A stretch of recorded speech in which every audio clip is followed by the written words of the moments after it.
All right.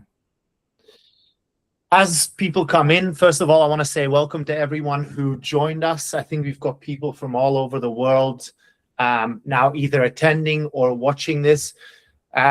Feel free to get in touch afterwards if you think there's something that we can do to improve these series, etc. But the idea here is if you haven't done one of these, is we invite presenters to come and talk about key scientific topics. We had a whole year about meta-scientific topics last year, and this year our whole series is on big ideas for scientific reform, big ideas for practice, big ideas for better understanding how we critically reflect, and so on. So when I made the call for people to submit big ideas, unsurprisingly, there were very few people who submitted big ideas. Luckily for us, Judd was one of the people who kind of reacted to this call, and he was very enthusiastic, sent me a few of his works, which I'm sure he'll talk about now.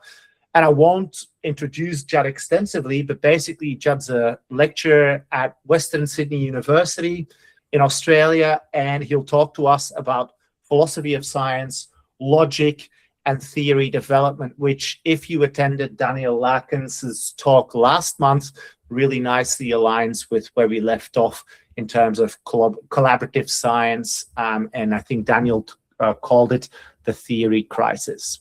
So, Judd, without further ado, over to you.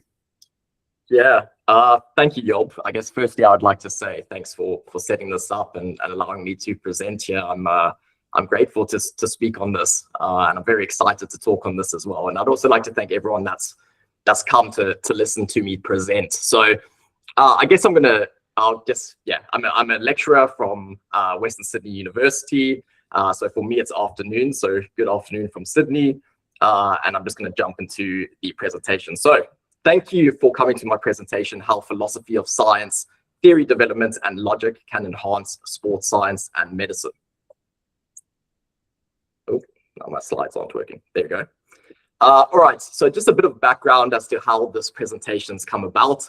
I've recently published 2 articles in sports medicine. So the first one is Developing a Fundamental Theoretical Definition for Athletic Injury, Metaphysics, Logic, and Mathematics. The second one is Towards High Accuracy Athletic Injury Predictions Using a First Principles Modeling Approach, Theory to Future Practice. Now, these 2 papers came out essentially within a few weeks of one another, and I actually submitted them together. And the reason I did this, it was an intentional strategic move.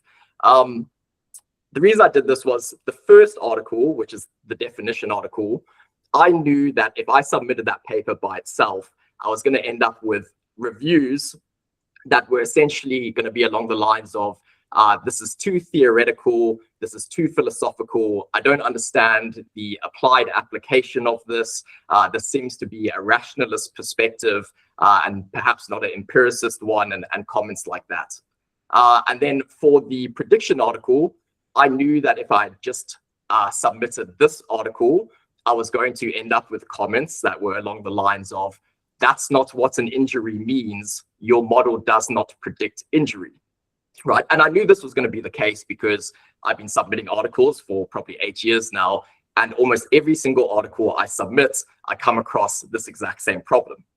So essentially, I got extremely frustrated, and I submitted these together, and I wrote to the editor, and I explained exactly what I was going to do.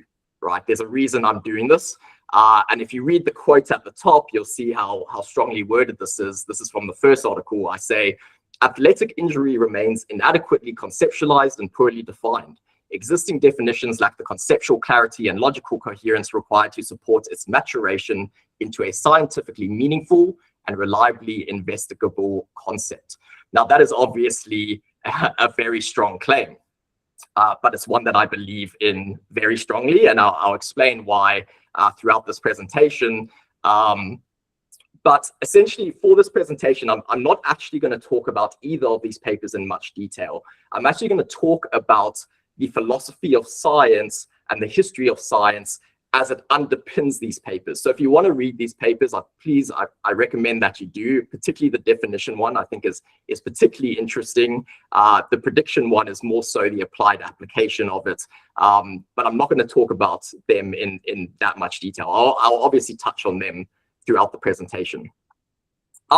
So essentially, what I suggested was going to happen to the editor is exactly what happened. And I'm going to show you some reviewers' comments here, just because you're going to see the problem that I predicted played out exactly like I said. So in the top left corner, this was a reviewer for the prediction article, and it reads, "The manuscript is not about predicting overall athletic injury risk. It is instead narrowly focused on the prediction of exceeding thresholds of tissue strength of isolated musculoskeletal structures. Many athletic injuries involve non-musculoskeletal tissue types, e.g. cerebral concussion, or an interaction of partial tissue damage and psychological response, e.g. lower back pain, that are not well served by the predictive model put forth in this manuscript." All right, in this first comment, this reviewer has actually made two separate errors. The first one, where they talk about cerebral concussion, actually perfectly fits within my definition. And I know I haven't said what my definition is, but for now, you can just think of it as a tissue damage-based definition, right? And the definition of a concussion is that it is brain damage, brain tissue damage, due to a transfer of energy to the brain because the brain collides with the skull and the fluid within the brain. So it actually perfectly fits into my definition, which is essentially tissue damage due to a transfer of mechanical energy. So one, they've made an error there, but I actually don't care about that error much. It's the second error where they say an interaction of partial tissue damage and psychological response, e.g. lower back pain. Now they've introduced two new constructs here. They've introduced psychology and they've introduced lower back pain. And this is a classification error because one is, I'm not going to get too deep into definitions here, but these are distinct constructs. And what's happened here is we are starting to conflate constructs to make a construct that is actually incoherent, conceptually and logically incoherent. I'm going to explain that in more detail as we go through the presentation. The second part here, my review for the definition article is actually very good, but I have just received a letter to the editor, and this letter is extremely strongly worded. It's also by 3 major professors in Germany, and I can tell you now they've made a very big mistake because my response to them is extremely strong. But I'm going to read to you what they've said. So they've said, "We are cognizant that the above consideration sits uneasily with the distinctly rationalist position taken by the author, giving precedence to logical reasoning rather than empirical observation and experiment when aiming on scientific progress." Right? So one is they don't appreciate the analytics and logical approach that I've gone to defining this concept. And they basically say here that I'm not an empiricist. I don't care about observation. Very strong claim here.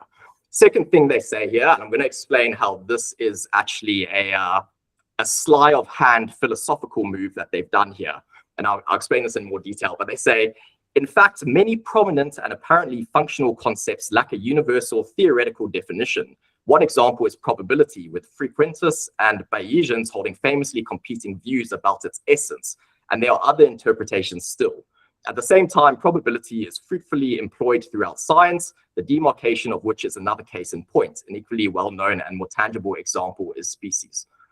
All right, I'm going to address this in more detail soon, but I'm going to talk about injury as a case study here. So in the sporting world, we typically treat injury as this like a vague melting pot concept that includes tissue damage, and it includes pain, and it includes psychological stress, maybe some other things as well. And it ultimately culminates into time away from sport. So we operationally define it as time loss injury typically. But this is not what an injury is, and the logical and scientific consequences are significant. Right, I'm just going to talk about the IOC definition because it's pretty good, but I'm going to illustrate how incoherent this concept actually is. And this should be surprising and confronting, considering in elite sport we care about 2 things really, which is performance and injury. And we've been researching injury for decades, and this concept is still not coherently understood. So The IOC defines it as tissue damage or other derangement of normal physical function due to participation in sports resulting from rapid or repetitive transfer of kinetic energy. Now, this definition is actually pretty good, right? It's close to mine. It's also close to the World Health Organization, but there is a subtle difference where my definition and the World Health Organization's include a sufficient condition. But if you take this at face value, there's a problem here. And the problem here is that the logical consequence of this definition is basically the quest for injury prediction is over. Because as soon as any athlete runs onto the field, they immediately start accumulating tissue damage. So essentially, we've succeeded. I can predict an injury because every single time players run onto the field, they're immediately all injured, right? Well, obviously, that's not a particularly useful concept, but as it's defined, that's how it should be interpreted. All right, I'm going to give you a few little thought experiments here to do with what I've just shown you, the problems that I'm facing. So if I have a scenario where, let's say I have a broken leg in the top left corner here, and I have tissue damage, right, the broken leg, if I was to get an anesthetic, everyone would agree that an anesthetic removes the pain, but it would not remove the injury, right? Of course, I'm injured. I can't play for another year. I probably need surgery. My leg's broken in half. Everyone would agree that that is an injury, but there is no pain because there's an anesthetic, right? If I take the back pain example that's often brought up to me, now we have no tissue damage, but we have pain. Right. And if we include psychological trauma as well, well, now we have psychological trauma or no psychological trauma. So for injury, we can actually have every possible outcome. So we can have no damage to maximal damage, no pain to maximal pain, no psychological trauma to maximal psychological trauma, and any possible combination of the three. So the consequence of that is that all three, damage, pain, and trauma, are operationally redundant to injury. And we can actually just say whatever we want. I can just make up whatever I want. There's no criteria at all, right? So we go, okay, how do we operationalize this? Well, we operationalize it as time loss, but this is not the concept, right? We all agree that athletes often play while injured. It happens all the time. Look at Sam Kane in the top right corner, bleeding from his head. He clearly has an injury. Richie McCaw clearly has an injury where his cheek's being stapled, right? They had no time loss. They played in the World Cup final. They kept playing. They never had a problem, right? So I would say he has an injury, but they are still playing. If we go to the bottom left corner, I want to talk about the story of Neymar because there's a running joke that every single year, Neymar seems to get injured around his sister's birthday. And it's happened for like 12 years in a row. And what happens is he flies over to Brazil and he parties with his sister, right? So is that a time loss injury? Who's to say that's not a time loss injury? If he just identifies as injured, there's no criteria. There's time loss. I could argue that's an injury, right? Bottom left corner, bottom corner, where you've got Charlie bit my finger. If you have kids, right, they just get a little ouchie. Now they don't want to play. In the bottom right corner, if there's a disease, someone has lung cancer, then they have time loss. Well, is that an injury? Why isn't that an injury? Of course, the logical prerequisite for a time loss injury is that an injury has to exist first. But what is an injury, right? So my question here is, I'm a scientist. My job is to model this phenomenon. What the hell am I supposed to predict? What am I modeling? What processes am I modeling? Anyone can say whatever they want. We are also conflating all mechanistic signals, so my model is not going to work. It's also not going to generalize across contexts. Good luck. Good luck. 1,000 years will go by and we will not predict anything, right? So what does the empirical evidence say? Well, this systematic review from Bullock, very strong paper, says in a systematic review of 204 injury prediction models, 98% were judged to be at high or unclear risk of bias. No model had been externally validated and none could be recommended for practical use. So for that letter that I received earlier, where they accused me of not being an empiricist, I'm trying to understand from an empirical utility perspective, where's the empirical utility of the practical approach that we've taken, because as far as I can see, there is none. Okay, this is going to be a theoretical structure, and I'm going to address this in more detail soon. But now we're starting to, any of you that are familiar with causal DAGs, we start to disentangle these constructs because they're distinct constructs, and we can actually model the relationships between them. Now, I'm not going to go into detail about this yet. I'm going to leave this until the end. But the main thing I'll just point out now is that if we're going to have a time loss injury, then a injury is the necessary logical prerequisite, right? But what is an injury? And I'll go into more detail about that towards the end. Okay, that was just, I guess, a story to get us started. Now I'm going to get into the presentation about the philosophy of science and everything I've learned over the last 6 years studying this essentially religiously, right? So there's so much I want to talk about here, but Job said I only have 40 minutes, and I've essentially started an 8-hour lecture series that I'm building, and I've tried to compress this into a 40-minute presentation. I'm probably going to go for 50 minutes. But I'm taking the most important things for this presentation and I'm going to do this. So on the right-hand side, I'm acknowledging there are so many things I want to talk about here. I just do not have the time. On the left-hand side, this is what I'm going to talk about going forward now. So first thing we'll talk about is concepts. I'm going to bring up two paradoxes from ancient Greece.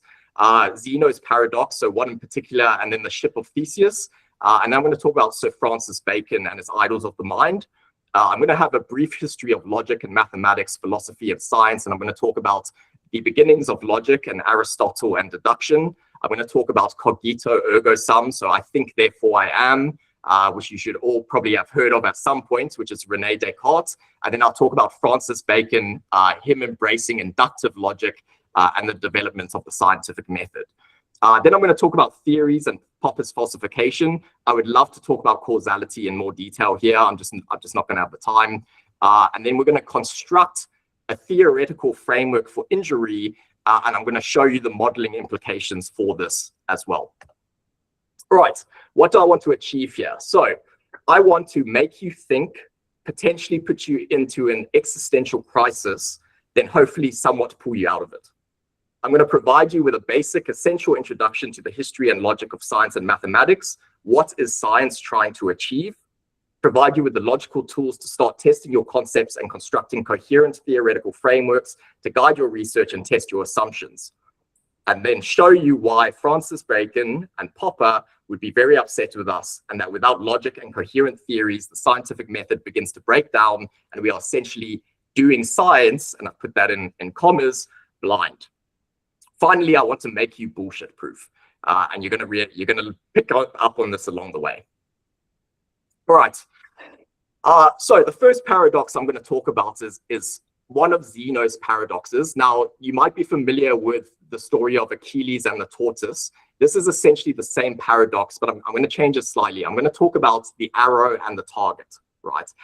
It's just a bit more of a constrained example, but let's say you're an archer, or imagine you're an archer, and you shoot your arrow at a target. And I said to you, would you agree that on the way to this target, the arrow has to reach the halfway point between where you shot it and the target? And I'm sure everyone listening would go, yeah, that makes sense. The arrow would have to reach the halfway point to the target. And then I'd say, okay, well, if you agree with that, do you agree that from the halfway point to the target, it would have to reach halfway to that distance? And you would go, yeah, that makes sense. It would have to reach the 3/4 mark on its way to the target. And I'd say, okay, so from the 3/4 mark to the target, would it have to reach the halfway point of that distance? And you'd go, yes, that makes sense. It would have to reach halfway point. And then I'd say, well, does it not logically follow that on its way to the target, it has to travel through an infinite amount of halfway points, because these halfway points are getting smaller and smaller and smaller, and it should therefore never reach the target? And you should go, what the hell is going on here? That it does in fact logically follow that it should never reach the target, right? Okay, this is not just a fun exercise that Zeno's picked up on here. What he's showing, so what we can learn from Zeno's paradox, is that our concepts are not reality itself.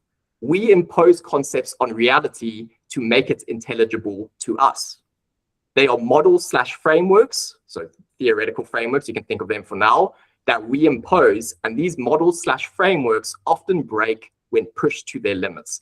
This is a perfect example, right? So what's actually happened here is we've made a category error where we have imposed categories onto reality when these categories don't actually exist in reality, and it leads to a logical contradiction, right? Obviously, in reality, the arrow hits the target. Okay, I'm going to give you a second one from ancient Greece and Plutarch. So this is the ship of Theseus. Now, the ship of Theseus paradox says to us, let's imagine that over time, the wooden parts of, it's all wood, right? These parts get damaged, and you replace these parts one by one until eventually the entire ship, every single part has been replaced. And let's say we then put those old parts and we put it in a museum, and then we have the new ship with all new parts. And basically this thought experiment says, which ship is Theseus's ship? Is Theseus's ship the ship with all original parts that have now moved to a museum somewhere? Or is Theseus's ship the new ship with all new parts? And the purpose of this thought experiment is that it explores the vague nature of identity, right? Now, I actually find this thought experiment extremely uninteresting. And the reason I find it uninteresting is for the following reason. If I just said to you, these parts over here are the old parts of Theseus's ship that were damaged and then replaced, and this here is the Theseus's ship with all new parts because the old parts were damaged, there's no confusion at all. So what's occurring here is that because the concept of Theseus's ship is itself vague, right?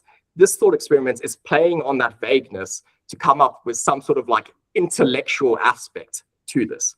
And this is often what I think where philosophy loses people, is that I don't think that much is being achieved here. Obviously, it exposes the nature of identity, but in terms of speaking clearly, just say what you mean, and there's no confusion at all. So these debates at these higher level of abstractions that are vague are just not interesting to me. And I'm going to explain to you scenarios where this happens all the time. And this demonstrates the importance of breaking things into subclasses. So an example of this is intelligence, where if we use the term intelligence, well, that's relatively vague. So what we do is we break it down into its subclasses, and we talk about, you know, IQ and emotional intelligence, and then we develop models to predict or model around these subclasses because they are more precise, right? So what happens with injury is the ship of Theseus problem, where there's this higher level of abstraction, and because we use injury vaguely, then we end up arguing about semantics and achieve nothing. So an example of this is some people want to talk about psychological injuries, and you see this in law as trauma, right? So maybe from childhood trauma, you sustained a psychological injury, and then, you know, a broken injury, a broken leg is a physical injury. But the point here is that there's no point to then play on the vagueness of the word injury. You just break it into subclasses so that we are then predicting physical injury versus predicting psychological injury, because they would obviously need distinct models, right? They are completely different phenomena. They have completely different mechanisms. I can't create a model that predicts both because they're just so distinct, right? And you can even break this down in physical injury. So we might then break it into further subclasses where I then have a mechanical injury like a leg break, but I might have an electrical injury, right? And then I need to define this concept operationally using electrical thresholds. And then I might have a thermal injury where I then need thermal thresholds. And you can see that now we're being specific because these things are all mechanistically different and we need to model it, right?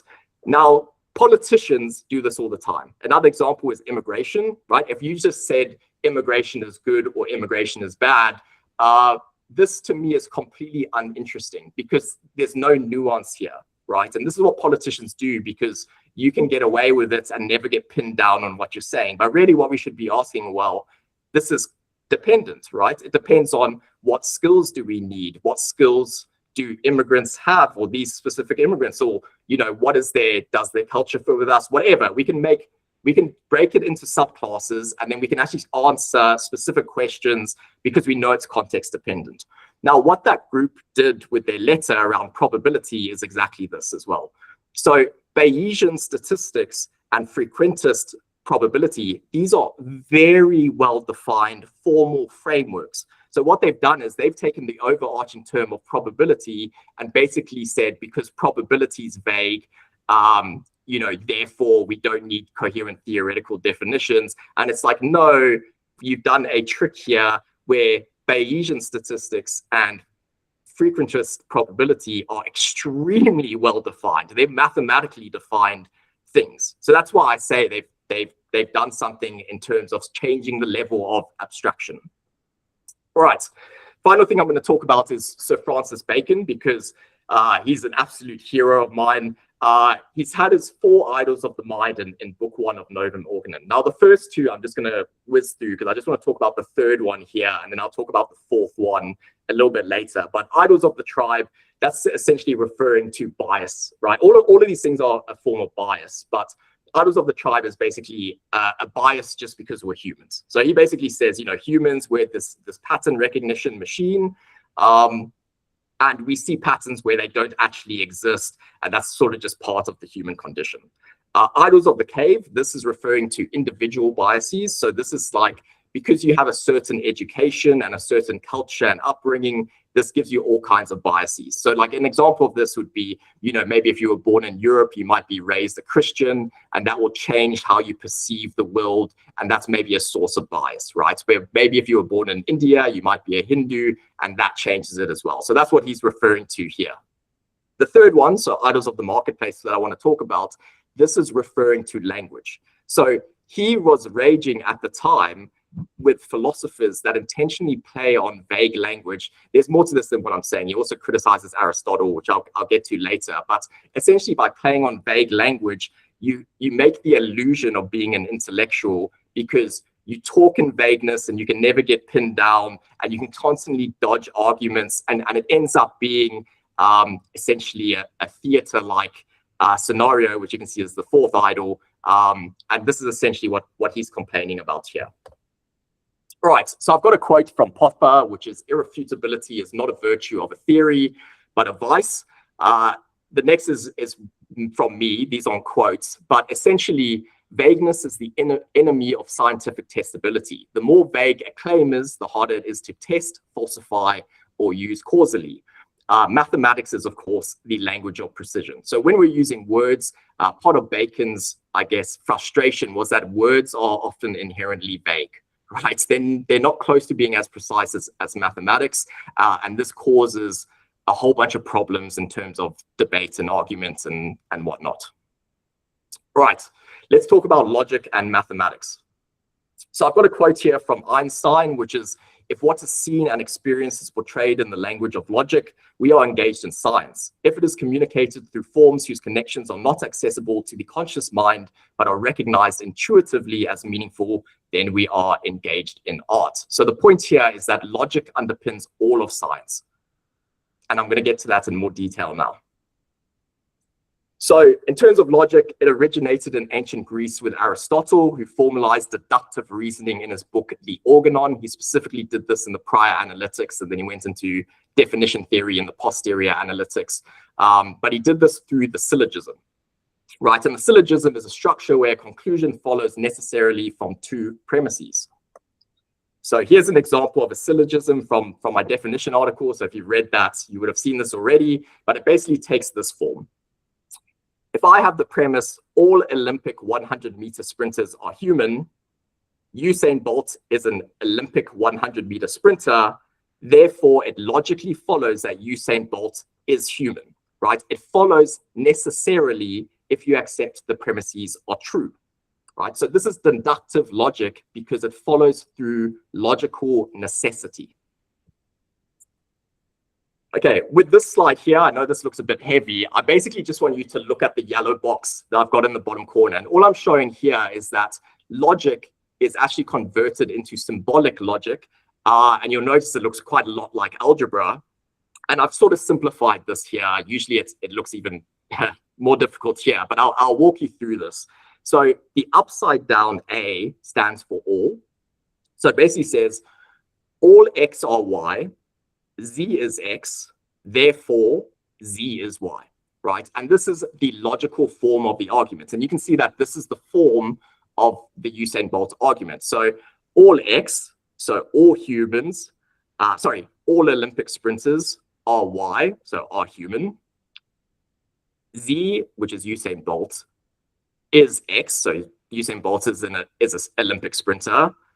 Therefore, Usain Bolt is human, right? And we can take the same logical form and we can apply it to other arguments and contexts as well. So the common one that's used when teaching logic is if you say all humans are mortal, Socrates is a human, therefore Socrates is mortal, right? This has the exact same logical form as the Usain Bolt argument that I've made, even though I'm applying it to two different arguments essentially. Right? All right, I mentioned that looks very similar to algebra, and it's because it basically is algebra, right? To some degree. Sorry, I've misworded that. I'll explain what I mean here. So George Boole, who was an English mathematician, actually unified formal logic with algebra. So he showed that algebra is formal logic, right? Now, of course, not every logical system is algebra, right? But every mathematical system is a logical system in form. So when we do mathematics, right, we are engaged in logic. So that's why formal logic and algebra look very similar. And yeah, essentially mathematics starts with, instead of premises, it starts with axioms, and then you reason deductively to build those mathematical systems. Right, we're going to do a hard pivot here. So I'm going to talk about cogito ergo sum and radical skepticism. So you might have heard of this before. I think, therefore I am. It's a very famous philosophical phrase. I'm going to explain what this is actually about, because it's really important to just before Francis Bacon and what led to Francis Bacon essentially developing the scientific method and his frustrations that he had. But essentially before Francis Bacon and the Enlightenment period, there was this period across Europe, and with France sort of being the epicenter of radical skepticism, right? And just to give you an idea of radical skepticism, it's very similar to simulation theory currently, where, you know, how do I know if anything's real? Maybe I live in a simulation, maybe my brain's in a petri dish somewhere being probed by AI, and everything's a dream. And you had a very famous text by a philosopher called Michel de Montaigne, where he wrote, it's called The Essays, right? And he wrote Cassage, which is essentially, what do I know, right? And what he was referring to here was, he was saying, if all of my information, all of the knowledge we gather come from our senses, this presupposes the reliability of our senses. The problem is that my senses are not reliable, right? My eyes trick me all the time with illusions. If I look at a stick when it's in water, due to the bending of the light, it looks like the stick's bent, but I know that the stick isn't bent. So how can I trust my senses? And Cassage is basically saying, you know, what do I know? How can we know anything at all? Because the very way that I accumulate knowledge isn't reliable at all. And this was very big at the time because the scientific method hasn't been developed yet. So you just had this massive radical skepticism. And René Descartes, he wanted to come up with a solution to this. And what he said was, he agreed, right? He said, I can't trust my senses really. So he goes, let's do a thought experiment. And this thought experiment is called the evil demon hypothesis. And it goes something like this, right? He goes, let's assume that there's an evil demon who is tricking all of my senses. So I can't trust my senses. They're unreliable. This evil demon is tricking me. Is there some foundational truth that I know to be 100% true that we can use as a foundation for all knowledge so that we can reason deductively from that and generate knowledge from this foundational truth? And he basically reasoned all the way down to cogito ergo sum, which is I think, therefore I am. And what he's referring to here is basically okay, for me to even do this thought experiment, I have to be a thinking thing that can think. Now, I know that to be true because otherwise I wouldn't be able to do the thought experiment at all. So he figured out that this is his foundation for all of knowledge, and he wanted to reason deductively out of this. The problem is no one's really been able to achieve that. And Rene Descartes tried, but his method was pretty dodgy. And you'll understand why. So I'll explain what he did to get out of this. He basically made an appeal to the existence of God. And his argument went something like this. He went, I am a finite, imperfect being, but God is a perfect, infinite being, and a finite, imperfect being could not possibly come up with the idea of an infinite, perfect thought. Therefore, God must have created that thought in me, and a demon couldn't have manipulated it because it's a perfect thought, and therefore God must exist. And if God is pure and perfect, then he wouldn't trick me for my senses, and therefore I can trust my senses. And you can sort of see that it's a bit of a dodgy argument, right? It's romantic. The more I think on it, I quite like it, but I guess as a basis for all knowledge, appeals to God, or maybe, a bit skeptical. Okay, into inductive logic, Sir Francis Bacon and the development of the scientific method. So here I'm going to talk about idols of the theatre, and I've got a very strong quote at the top taken from Novum Organum. Now, those of you that can see my screen, I've got the book here. It's actually a very thin book. I highly recommend you read it. You can read it in a few days.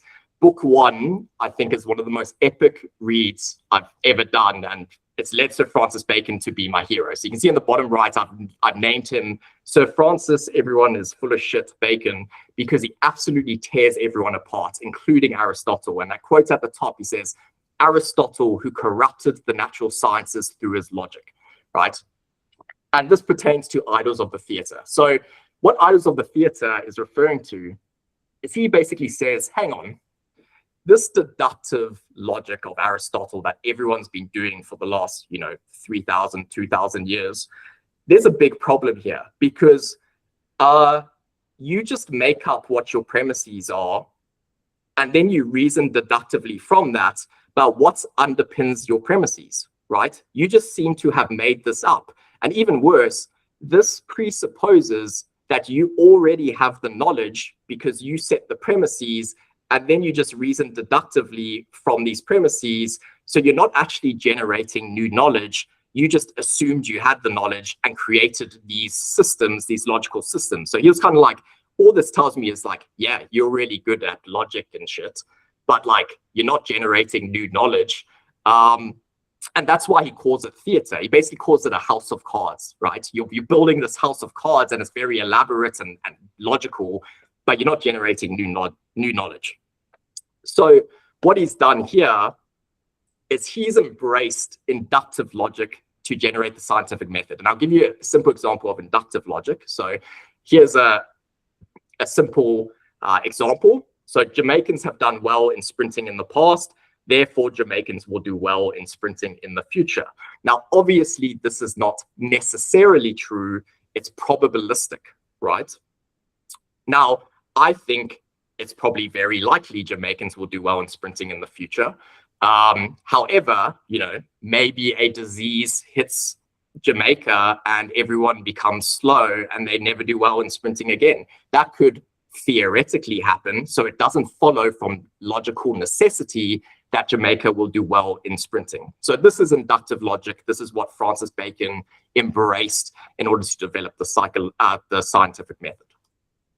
Right, so in terms of induction, it relies on reasoning from observed cases to broader generalization. So I've observed that Jamaicans are very good at sprinting, and I'm trying to make some probability claim that they're going to be good in the future as well.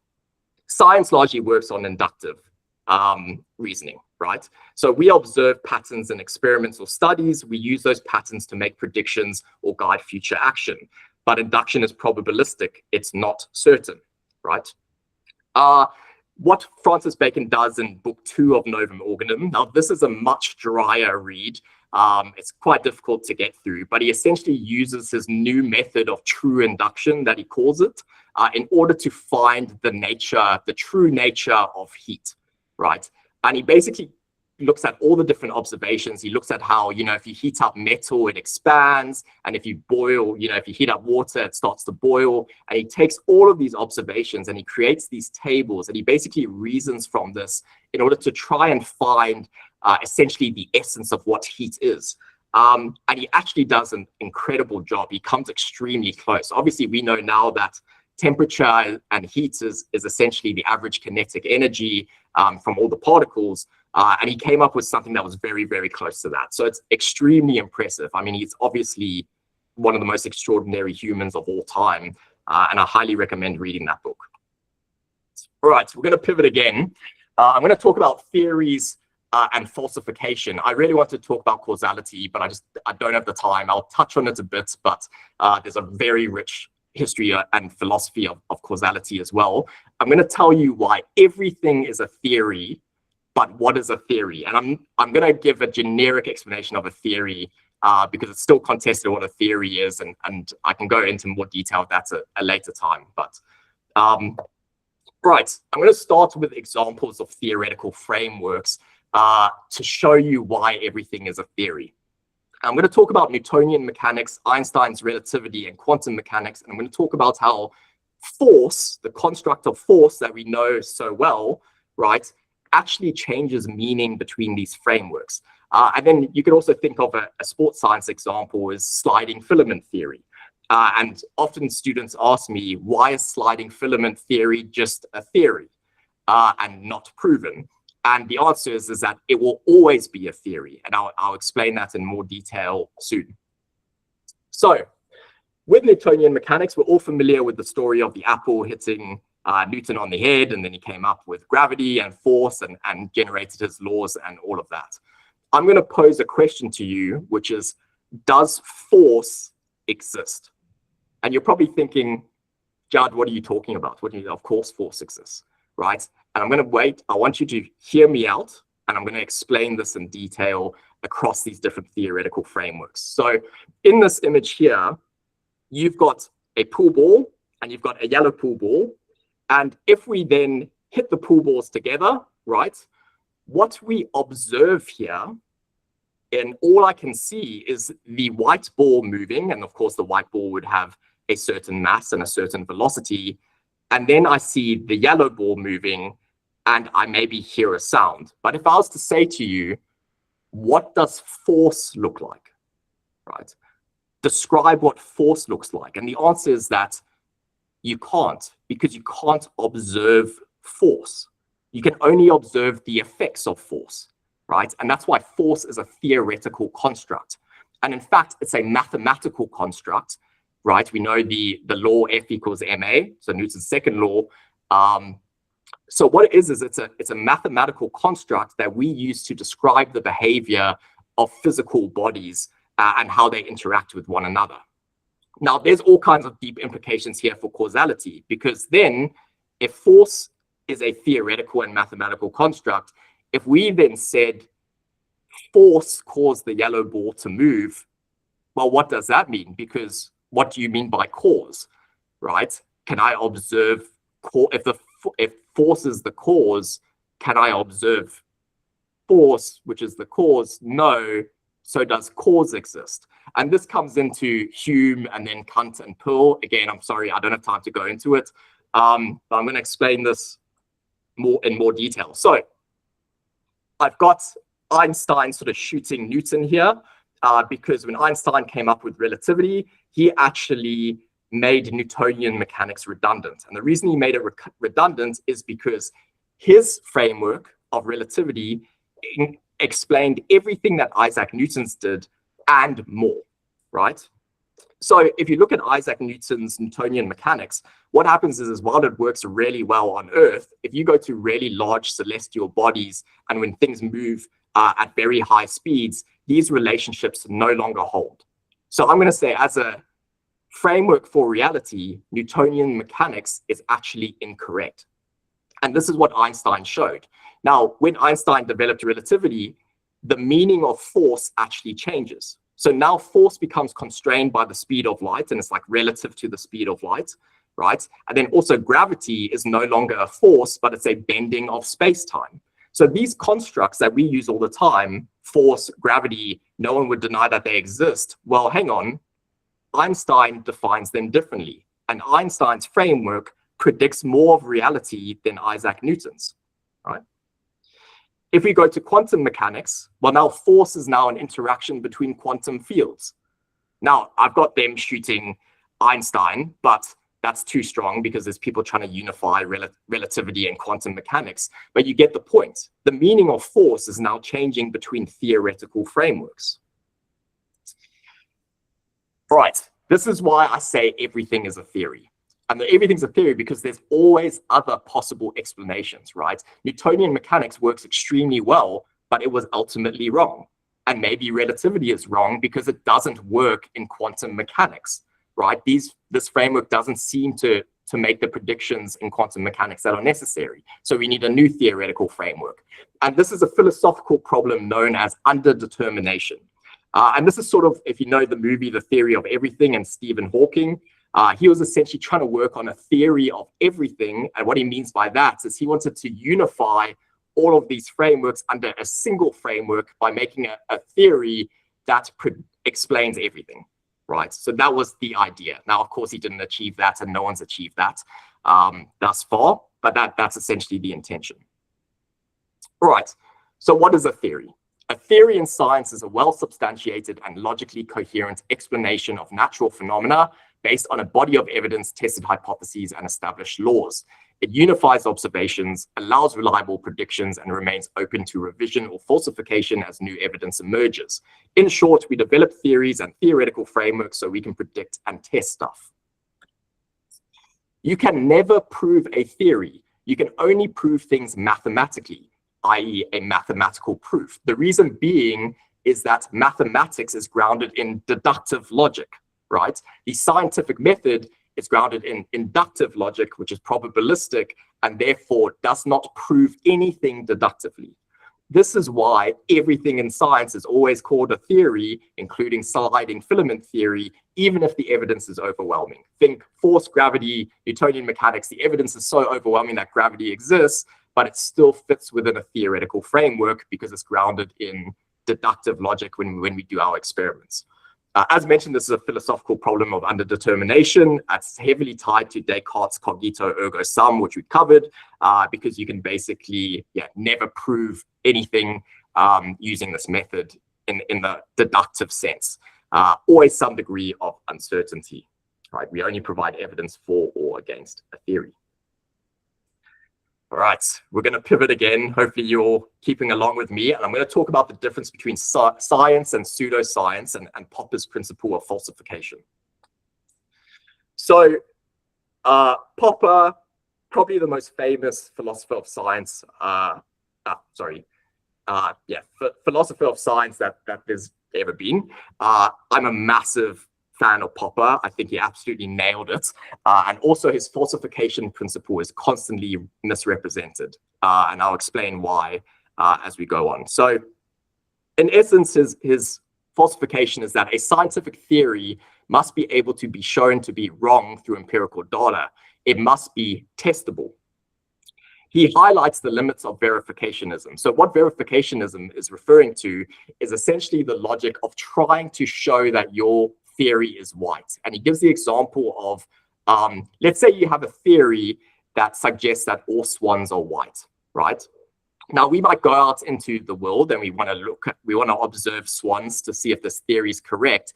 And he says, there's no number of observations of white swans that can actually show that all swans are white, right? If I see 1,000 white swans, sure, that's a lot of swans, but maybe I live in a country where we only have white swans. Maybe on the other side of the world, there's black swans, right? And even if I see 10,000 swans or 1 million swans, it doesn't follow from logical necessity that all swans are white. But if we are to falsify our theory, all we need is a single black swan. As soon as I find a black swan, I have successfully falsified my theory that suggests all swans are white, right? So he says, we should aim to falsify our theories, not verify our theories. Right. What he was responding to, and this is I find this very interesting because I see this across sports science or across science in general a lot. And it amazes me how, even though Popper wrote about this decades ago, how this still exists so prominently in science. But what really got him into understanding this falsifiability principle was that he was criticizing psychology at the time, and specifically these big names like Freud and Adler. And Adler example is particularly strong. And he says, so Adler was a psychologist who came up with the idea of the inferiority complex, and this inferiority complex, got massive attention at the time because it seemed to explain things really well. People could say, oh, this person did this because of his inferiority complex. And we're all familiar with it, right? So Popper goes, hang on, something's not right here. There's something that doesn't make sense because this concept or this theory around the inferiority complex seems to explain every possible scenario, but doesn't predict anything at all. And he gives the example of a drowning boy in a lake, right? And he says, okay, imagine there's a drowning boy in a lake and a man walks past, and he can do one of two things. He can either jump in and save the boy, or he could not save the boy and let the boy drown. And Popper said, this theory can explain both scenarios, but it doesn't predict what he is going to do. And he gives this example where it's basically, okay, let's say the man jumps into the lake or the dam and he saves the boy. You could then say, well, it was because of his inferiority complex that he felt that he had to overcome it as a man and prove himself as a man, and therefore he jumps into the lake and he saved the boy to overcome that inferiority complex, right? You could say that. If he doesn't save the boy, you could then say, well, it's because of his inferiority complex that he didn't have the confidence to jump into the lake and save the boy, right? So no matter what happens, you could just pin it on the inferiority complex, but the inferiority complex didn't predict what the man's going to do. We still don't know what choice the man's going to make. He could do whatever he wants, right? So this is essentially Popper's criteria for pseudoscience. And this is what he means by falsification and having theories that open themselves to falsifiability by making precise predictions, and then you can show these predictions to be wrong. Now, where he's misrepresented is the argument that falsifiability isn't necessarily true. And this is based on what's called the Duhem-Quine thesis, which is there's always auxiliary assumptions that underpin this. So you could always play this game, and I'm going to link this to Descartes' sort of regress down to you can never pin down a truth, let's say, which is you could say, well, how do you know the swan you saw wasn't painted black? How can you trust your eyes? Maybe it was an illusion, right? And you could keep asking questions like that. And then people sort of criticize Popper to say, see, your falsifiability principle is wrong. The problem is that Popper fully acknowledged this, right? He said that falsifiability is a degree. There is no absolute falsifiability. We should aim for a high degree of falsifiability. And this is the point I'm making, where he is commonly misrepresented, and it annoys me because he fully acknowledged that it was a degree, right? And the point is that we should seek theories with a high degree of falsifiability, predictability, and reproducibility. All right. So in conclusion here, what is a theory? All we have are theoretical frameworks that underpin all scientific research. We provide evidence for or against a theory by making predictions. What is science trying to achieve? I've got a quote here from John von Neumann, and he says, "The sciences do not try to explain. They hardly even try to interpret. They mainly make models. By a model is meant a mathematical construct which, with the addition of certain verbal interpretations, describes observed phenomena. The justification of such a mathematical construct is solely and precisely that it is expected to work. That is, correctly to describe phenomena from a reasonably wide area."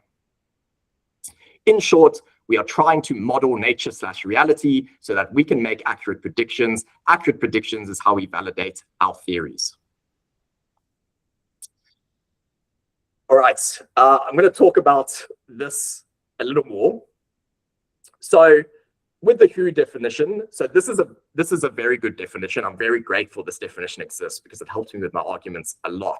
They technically just mention the observational dimension rather than the theoretical and mathematical dimension, but for the most part, it's a good definition. It says an injury is a bodily lesion at the organic level resulting from acute exposure to energy, mechanical, thermal, electrical, chemical, or radiant in amounts that exceed the threshold of physiological tolerance. Okay, we have a new thing here that separates this from the IOC, which is exceed the threshold of physiological tolerance.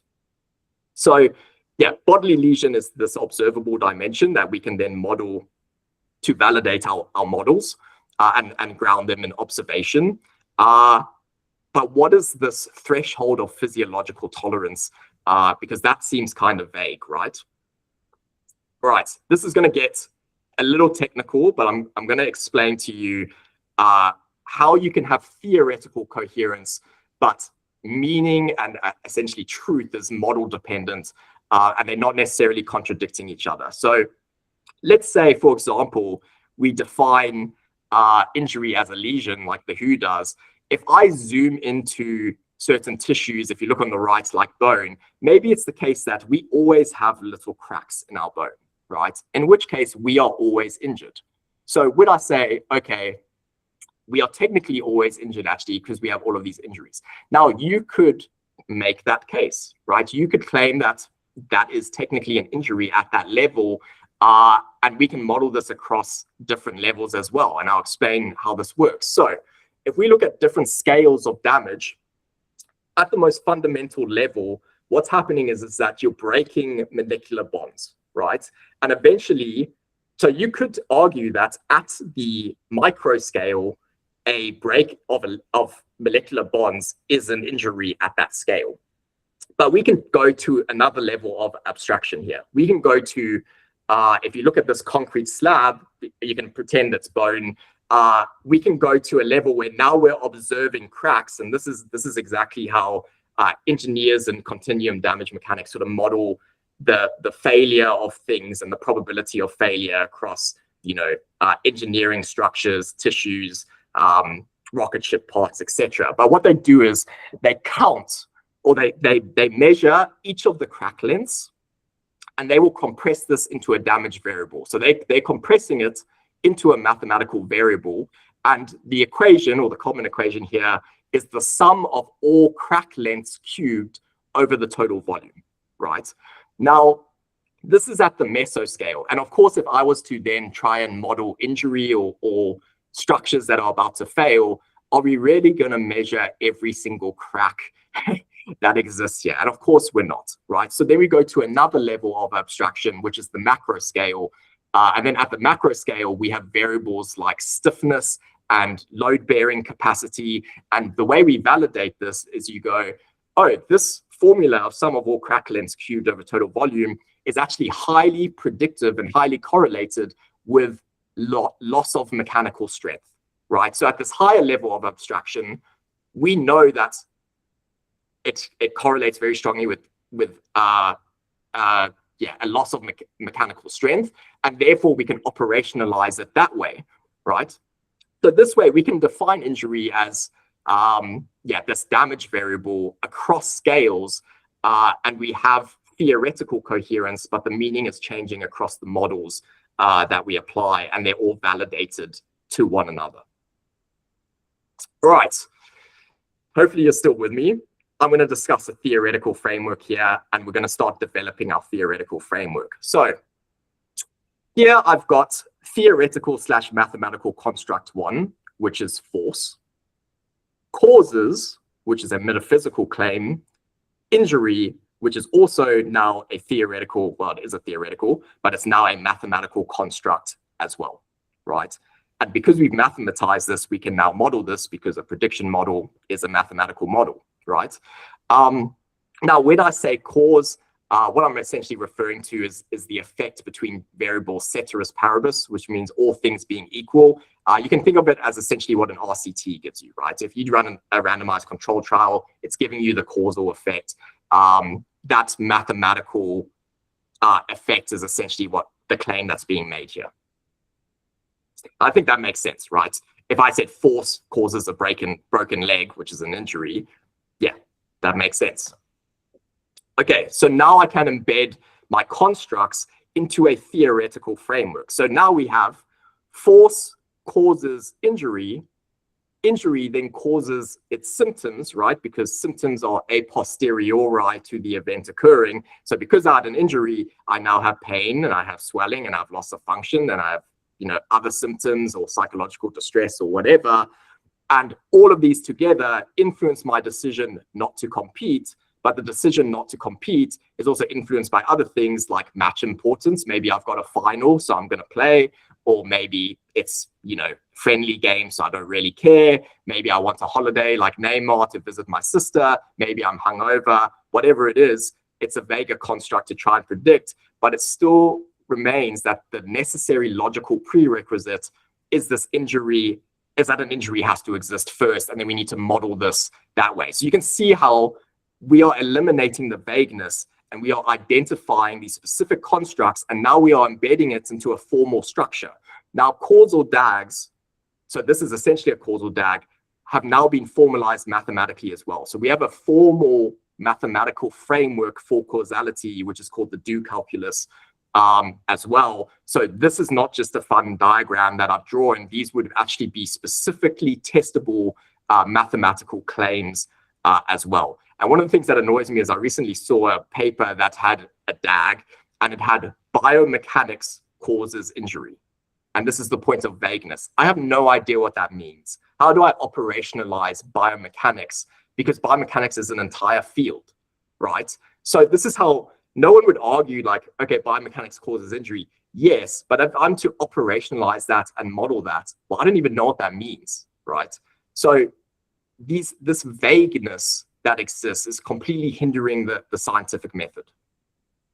All right, I'm going to explain the importance of this practically. So there's a study by Matijevich here, which essentially used accelerometers to try and model bone injury and bone damage. And they found that a 9.9% error in the force estimates resulted in 104% error when estimating bone damage when running, right?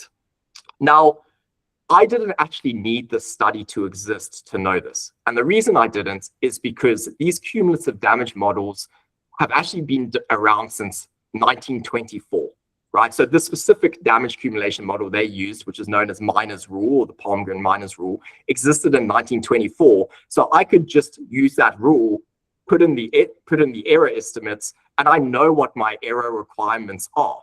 Now, it's great that they demonstrated this because I cite this paper all the time to show the rapid error propagation. Now, we've actually known this for over 100 years. So I know that the accelerometer, there's no ways that it could predict injury. Because I have such a strong theoretical framework, I don't even need to do the study. I can just simulate it, right? And then what do we have on the next page? Vertical loading rate is not associated with running injury regardless of calculation method. Yeah, I knew that. I'm not having a go at these researchers. This is a great paper. And again, it's great because I can cite it and people like it to be demonstrated. But I personally did not actually need these papers to exist because I already knew, right? So the theoretical framework already tells me what would work or not if it's strongly established. Now, obviously, your theoretical framework might not be strongly established, in which case we need to go out and collect observations and do experiments and develop our theoretical framework over time. But this is a process of constantly updating your theoretical framework as you develop empirical evidence. All right, I'm going to end it here. This is another one of my heroes, Judd, who wrote the Book of Why. He actually develops the calculus under causality or around causality, where he developed a full mathematical proof of this. And it's been massively influential to my work. So he says in an interview, ask your questions. Your questions are never dumb, and solve them your own way. And don't take no for an answer. There's a lot of inertia in science, and it is slowing down science. Do it your way, against the inertia, against your professor. All right, that's it. Thank you. Thanks, Judd, for a very impassioned discourse. I mean, this is how we know you. For those who know, Judd was at UTS when I was there too. So yeah, plenty of discussions there. First, let's go to Barry has a question. You can just unmute yourself and ask it.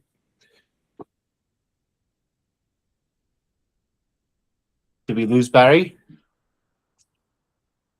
I don't know how to access the chat if there's a chat. I've never used Google Meet before. That's okay. I'm monitoring it. Barry was here and I think he accidentally dropped out. He had a question, raised his hand. So I'll leave it to the room to think of a question.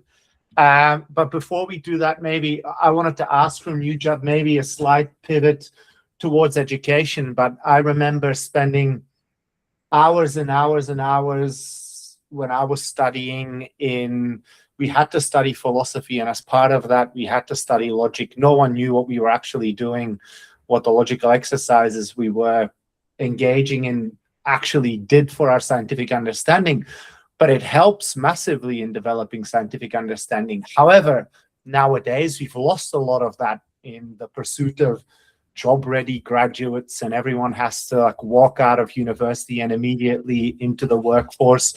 What do you think of that? Do you feel that there is something lost in our inability to engage with some of this and the history of science and logic as part of education? Yeah, I mean, massively. I mean, there's two problems here, right? One is that I know people who had philosophy of science as part of their degrees. Now, I didn't. But the comments I always got is that they didn't see the value of it, right? And obviously there's a link towards solving problems and philosophy of science that clearly doesn't seem to get made in a lot of these courses. So people sort of think of philosophy as this almost like airy fairy, it's not science, not realizing that philosophy actually underpins all of science as well. So one is it's clearly not being taught well. Now, where I was particularly, I guess for me personally, what happened with me is, this was probably like 8 years ago when I was just starting my PhD, I realized and I knew pretty quickly that injury was incoherent. And I was so frustrated because I had no way to express this, and I'd not been taught any philosophy of science at all. And I was just like, how do I even address this problem? Like, I know this is incoherent, but there's this whole field developed around this thing. And like, no one's going to listen to me. I'm just like, at first year, there's all these professors and whatnot, right? So I was desperate to try and understand. Honestly, it put me into an existential crisis because I didn't understand what the hell was going on with anything. I didn't understand causality. I didn't understand what science was doing. I didn't like, it was very distressing for me, actually.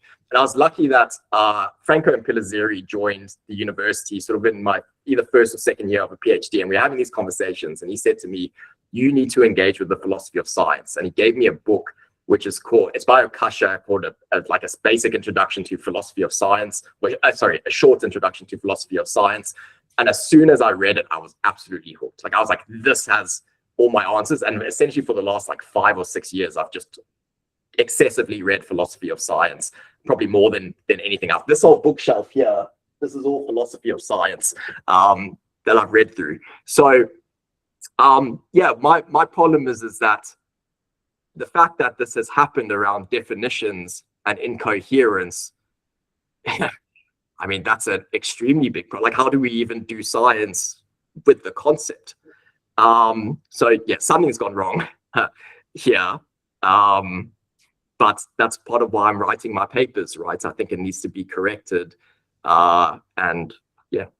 Yeah, makes sense. From the audience, we maybe have time for one more question. Claire's got her hand up. You can just unmute, Claire. Yeah, there you go.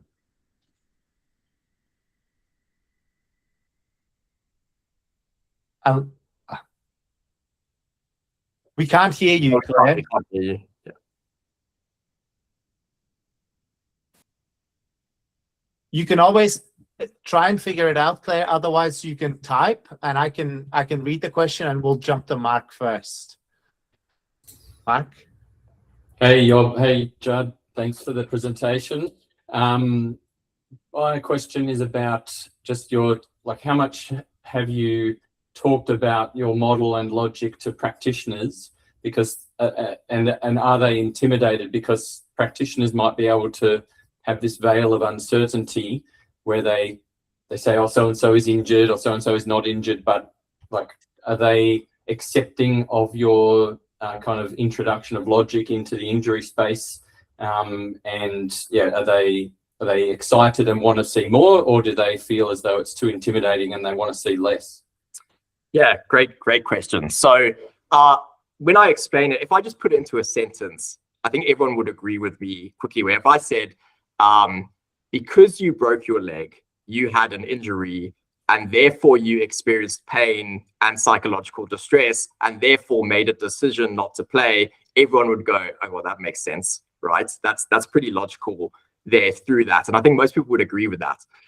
From a language perspective, I actually have no problem with practitioners using injury how they do all day, every day, because it's a different context. So what we need to do is we need to demarcate between a scientific context and a practical context. The problem is, right, is that when people in a practical context take a word and make it context dependent, and then demand that science uses a word that is now highly unstable and contradictory, and then ask you to do science with this or fight it. And the problem is I mean, my frustration is it's not just practitioners. I'm getting these reviews at the highest, you know, I'm publishing in sports medicine.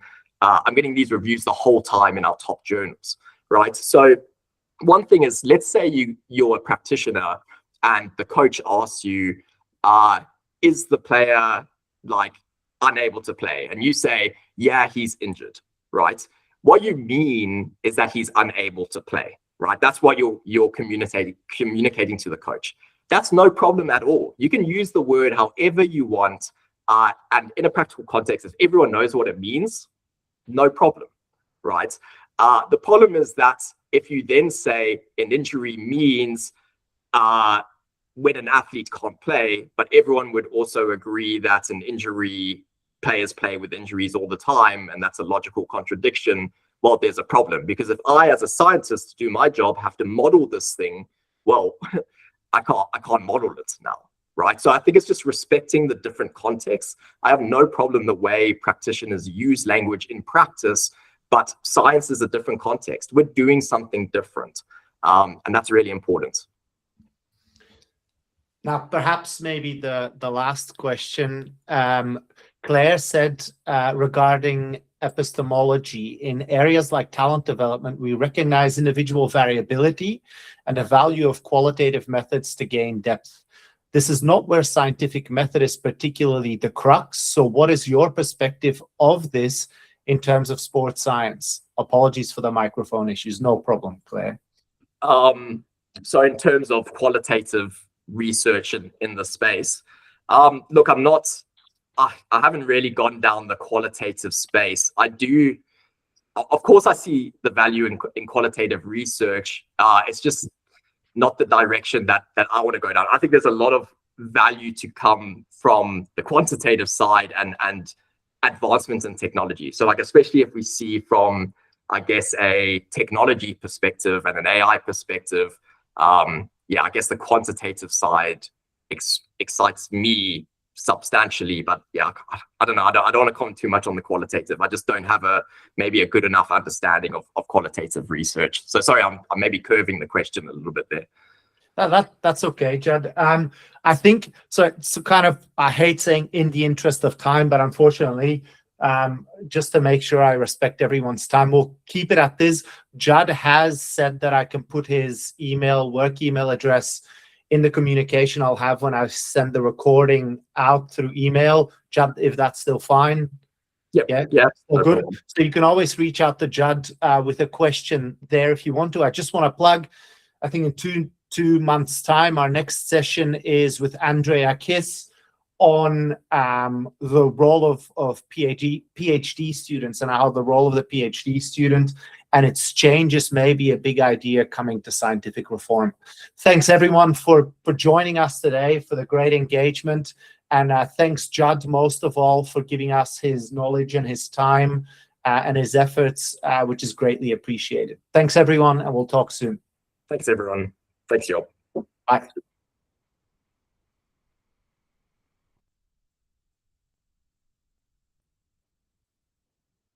Thanks everyone.